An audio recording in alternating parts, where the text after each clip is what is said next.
آئیے سب سے پہلی بات ہم یہ سمجھتے ہیں کہ نبی کریم صلی اللہ علیہ وسلم کی محبت میں غلو نہ کیا جائے، اور ساری بیماری کی جڑ یہی غلو ہے۔ غلو کسی کے ذات کو اٹھا کر کے اس کے اصل مقام سے اٹھا کر کے کسی اور جگہ پر پہنچا دینا، یہ غلو کہلاتا ہے۔ اسی لیے اللہ کے رسول نے بہت واضحات کے ساتھ کہا، لا تطرونی کما اطرت النصارى ابن مریم انما انا عبد فقولوا عبد اللہ ورسولہ، کہ لوگوں میری شان کو اس طریقے سے نہ بڑھاؤ، میری شان کو اس طریقے سے نہ بڑھاؤ جس طریقے سے پہلے کے لوگوں نے بڑھایا۔ جیسا کہ یہودیوں نے، نصرانیوں نے اپنے انبیاء کرام کے شان میں غلو کیا، ان کی شان میں اضافہ کیا، حضرت عزیر کو اللہ کا بیٹا گردانا، حضرت عیسیٰ کو اللہ کا بیٹا گردانا۔ لہذا فقولوا عبد اللہ، مجھے جب بھی پکارو تو اللہ کا بندہ کہہ کر کے پکارو، ورسولہ، اور اس کا رسول کہہ کر کے پکارو۔ آج دیکھیں نبی کریم صلی اللہ علیہ وسلم کی اس شان میں کس قدر گستاخیاں کی جاتی ہیں، کس قدر نبی کریم صلی اللہ علیہ وسلم کی شان میں ترمیم کیا جاتا ہے، تبدیل کیا جاتا ہے۔ اللہ کے رسول نے کہا مجھے اللہ کا بندہ اور اس کا رسول کہہ کر کے پکارو۔ آج ہم کہتے ہیں کہ نہیں، رب در حقیقت، اللہ در حقیقت محبت نبی کریم صلی اللہ علیہ وسلم کا روپ دھارن کر کے مدینہ کے اندر اتر پڑا، اور شاعر کہتا ہے وہ وہی تھا جو عرش پر مستوی ہو کر اتر پڑا ہے مدینے میں مصطفیٰ بن کر۔ نعوذ باللہ، یعنی عقیدہ یہ ہے کہ جو عرش پر اللہ ہے وہی در حقیقت محمد الرسول اللہ صلی اللہ علیہ وسلم ہے۔ اپنے آپ کو، اپنے حیات کو بدل کر کے مدینہ کے اندر اتر پڑے، مدینہ کے اندر، مدینہ کے گلیوں کے اندر، مکہ کے گلیوں کے اندر یہ محمد الرسول اللہ صلی اللہ علیہ وسلم آگے نہیں میرے عزیز، یہ عقیدہ باطل ہے، فاسد ہے۔ اللہ کے رسول اس دنیا کے اندر حضرت آمینہ نے جنم دیا، باپ کا نام عبداللہ، پوری ایک خاندان کی لسٹ ہے، پوری ایک خاندان کی تفصیل ہے، پوری ایک خاندان کی بایو ڈاٹا ہے۔ اگر وہ اللہ ہوتا تو پھر اللہ کے لیے کسی خاندان کا بایو ڈاٹا، پھر کسی خاندان کے لیے حسب و نسب، پھر کسی اولاد کے لیے حسب و نسب کا معنی کیا ہوتا؟ لیکن آج ہم نے اس کے اندر اس قدر تبدیلی کی ہے، اس قدر چینجنگ کی ہے، اللہ کی قسم ہم اور آپ عقیدے کے اعتبار سے مسلمان نہیں ٹھہرتے۔ آج دیکھیں کتنے مسلمانوں کا عقیدہ ہے اللہ کے نور میں سے ایک نور جناب محمد عربی صلی اللہ علیہ وسلم، کیا بولتے ہیں؟ نور من نور اللہ، اللہ کے نور میں سے نور ہے جناب محمد عربی صلی اللہ علیہ وسلم۔ نعوذ باللہ۔ اور عقیدہ کیا ہے؟ جو پکڑ محمد چھڑا کوئی نہ پائے، یعنی عقیدہ یہ ہے کہ اگر اللہ کسی چیز کو پکڑے تو اللہ کو پکڑے ہوئی چیز کو محمد چھڑا لے، اور اگر محمد کسی چیز کو پکڑ لے تو وہ کوئی نہ چھڑا پاوے۔ یہ عقیدہ لوگوں کا ہے، نعوذ باللہ، یہ فاسد عقیدہ ہے۔ اور میں بتاؤں آج بہت سارے لوگ نبی کریم صلی اللہ علیہ وسلم کے شان میں گستاخیاں کرتے ہیں، ہم اور آپ سب اس کے اندر انوالو ہیں۔ اگر یہی عمل کوئی نان مسلم کر دے ہمارا جنازہ اٹھ جاتا ہے کہ میرے حبیب کی شان میں کیسے گستاخیاں کر دیا، اور مسلمان دھڑلے سے کہتا ہے، اور مسلمان محبت کے آڑ میں سب کچھ کرتا ہے، اس کے لیے سب کچھ جائز ہوتا ہے، سب کچھ جائز ہوتا ہے۔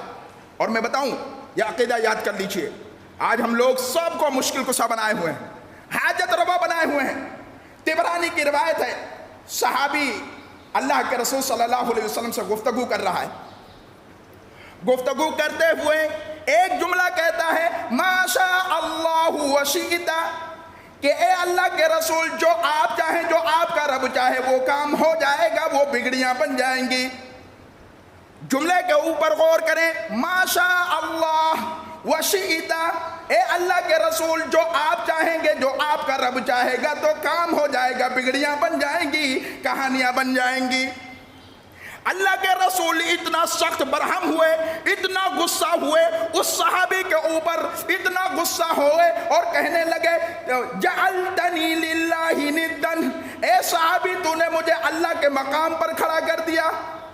یعنی جو اللہ چاہے، جو محمد چاہے وہ کام ہو جائے گا۔ تو نے مجھے اللہ کے مقام کے اوپر کھڑا کر دیا۔ اللہ کے رسول غصہ ہوئے اور کہنے لگے جعلتنی للہ ندا، تو نے مجھے اللہ کے مقام کے اوپر فائز کر دیا۔ بلکہ ایسا نہ کہو، بل ما شاء اللہ وحدہ، کوئی کام بنانے والا، کوئی بگڑیاں بنانے والا، کوئی کہانی بنانے والا صرف وحدہ لا شریک ہے، اللہ تعالیٰ ہی ہے۔ محمد کے بس کی بات نہیں ہے کہ محمد بھی اپنی طرف سے کوئی بات کر لے یا اپنی کسی طریقے سے ضرورت کو پوری کر لے جب تک اللہ کی چاہت نہ ہو۔ آج کتنے مسلمانوں کا عقیدہ ہے، یہاں دعائیں کرتے ہیں، کرتے کرتے کرتے اللہ یہ کر دے، اللہ وہ کر دے، نبی کے صدقے طفیل دعا قبول کر لے۔ بولتے کہ نہیں بولتے؟ اگر نبی کے صدقے طفیل دعا جائز تھی تو پھر اللہ کے رسول کو یہ کیا کہنے کی ضرورت پڑ گئی، اللہم لا تجعل قبری وثنا یعبد، اے اللہ تو میری قبر کو وثن نہ بننے دینا، میرے ٹھیلے نہ بننے دینا، تاکہ لوگ میرے اس قبر کے اوپر آئیں، میری بندگی کریں، میرے قبر کے آگے ماتھے ٹیکیں، میرے قبر کے سامنے سجدہ کریں، میرے قبر کے سامنے آ کر کے مجھ سے حاجت روائی کریں۔ پھر اللہ کے رسول کو یہ دعا کرنے کی کیا ضرورت تھی؟ بھائی اگر آپ قبر کے اوپر جاتے ہیں، مانگتے ہیں، تو اللہ کے رسول کو بھی کہنا تھا کہ اللہ تعالیٰ تو میری قبر کو عبادت گاہ بنا دے، لوگ آئیں مجھ سے مانگیں تاکہ میں ان کی حاجتوں کو پورا کر دوں۔ بات سمجھ میں آ رہی ہے نا؟ اگر یہ چیز ہوتی تو اللہ کے رسول کہتے، لیکن بدقسمتی یہ ہے کہ مزارات شرک کے فیکٹری ہیں، اڈے ہیں، اور جتنی عزتیں یہاں نیلام ہوتی ہیں عورتوں کی، اتنی دنیا کے اندر کہیں اور عزت نیلام نہیں ہوتی ہے۔ جتنی بھی چیزیں آپ دیکھیں گے، آنکھوں سے مشاہدہ کر کے دیکھیں، اللہ کی قسم یہاں پر جتنی عزتیں عورتوں کی لوٹی جاتی ہیں دنیا میں کہیں اور نہیں لوٹی جاتی ہے۔ اور یاد کر لیجئے یہ نقطہ، اللہ کے رسول صلی اللہ علیہ وسلم کی حدیث موجود ہے، زوروا القبور فإنها تذکرکم الآخرہ، اور لوگوں قبروں کی کثرت سے زیارت کیا کرو کیونکہ یہ تمہیں آخرت یاد دلاتی ہے۔ آپ کسی بھی مزار کے اندر چلا جائے، اللہ کی قسم ایک لمحے کے لیے اگر آخرت یاد آ جائے، میں اپنا نام کا لیبل ہٹا دوں گا، میں اپنی زندگی کا وجود ختم کر دوں گا، کیونکہ مزارات کے اندر صرف اور صرف عیاشیاں ہیں، بدکرداریاں ہیں، اس کے سوا کچھ اور نہیں ہے۔ کیونکہ یہ ساری چیزیں احادیث طیبہ سے ثابت نہیں ہیں۔ میں لیٹھے لگانا، اسی طریقے سے چڑھاوا پیش کرنا، اسی طریقے سے نئے چادر چڑھانا، اور لوگوں کم از کم اتنی تو شعور ہونی چاہیے کہ بھوکا ننگا آپ کا پڑوسی ہے، وہ چادر جو مزار پہ چڑھا رہے ہو کم از کم اس بھوکے ننگے کو دے دو، وہ دعائیں دے گا، اللہ تعالیٰ اس دعا کے ذریعے سے تمہارے زندگی میں برکت دے گا۔ کیا ہو رہا ہے؟ عقیدہ سمجھے میرے عزیز، یہ اتنا جامع چیز ہے۔ اگر عقیدہ ہم نے نہیں سنا اور عقیدہ نہیں سمجھا، آپ دنیا بھر کی زندگی کے اندر آپ کیا کر لیں، ماتھے ٹیک لیں، صدقات کر لیں، سب رجکٹ ہیں، ہباء منصورا، اللہ ان تمام کے تمام اعمال کو ہوا میں بکھیر دے گا اور اللہ کی نگاہ میں اس کی کوئی ویلو نہیں ہوگی۔ عقیدہ سمجھے، عقیدہ میں ویکنیس ہے، کمزوری ہے، تو آپ سمجھ لیجئے کوئی بھی عمل اللہ تعالیٰ کی چوکھٹ کو کھٹکھٹا نہیں رہی ہے۔ عقیدہ جتنا اسٹرونگ، آپ کا عمل مختصر بھی ہوگا، اللہ تعالیٰ اس کو قبول کرے گا۔ عمل اچھے طریقے سے نہیں کیے ہوں گے، وہ بھی اللہ تعالیٰ قبول کرے گا، لیکن عقیدے میں ہی لیکیج ہے، عقیدے کے اندر ہی اگر بگاڑ ہے تو آپ عمل پر عمل کیے جائیں، کچھ ہونے والا نہیں ہے اور اس کا کوئی بینیفٹ ہماری زندگی کے اندر نہیں آنے والا ہے۔ تو میں کیا کہنے لگا کہ لوگ کیا کرتے ہیں، نبی کے صدقے طفیل دعا کرتے ہیں، اور جبکہ اللہ کے رسول نے کہا اللہم لا تجعل قبری وثنا یعبد، میری قبر کو وثن نہ بنانا، میرے ٹھیلے کی جگہ نہ بننے دینا تاکہ لوگ میری بندگی کریں۔ اللہ کے رسول ایک دم اخیر دور میں ہیں، اللہ کے رسول صلی اللہ علیہ وسلم کے اوپر موت کا دن قریب، اور اللہ کے رسول کی زبان پر ایک کلمہ، لعن اللہ الیہود والنصارى اتخذوا قبور انبیائہم مساجد، اللہ کی لعنت ہو ان یہودیوں کے اوپر، ان نصرانیوں کے اوپر جنہوں نے انبیاء کی قبروں کو سجدہ گاہ بنا لیا۔ کس کا؟ انبیاء کا۔ یہ تو آج چرس بھانگ پی پی کر کے مر رہے ہیں لوگ اور ان کو مزار بنا لیتے ہیں، اس سے مانگ لے، انہوں نے کس کا مانگا؟ کس کا بنایا؟ نبیوں کا. دنیا کے اندر جو سب سے عظیم شخصیت تھی ان کے قبروں کو انہوں نے سجدہ گاہ بنایا. اللہ کو یہ بھی نہیں منظور, حبیب کو یہ بھی نہیں منظور. اور آج کسی کی زندگی کا کچھ عطا پتہ نہیں, مجنوں ہے, دیوانہ ہے, پاگل ہے, سرفرا ہے, جسم پر کپڑے زندگی بھر نہ رہے, اس کو قبر میں پہنچانے کے بعد ساری حاجتیں اسی سے مانگنے لگتے ہیں.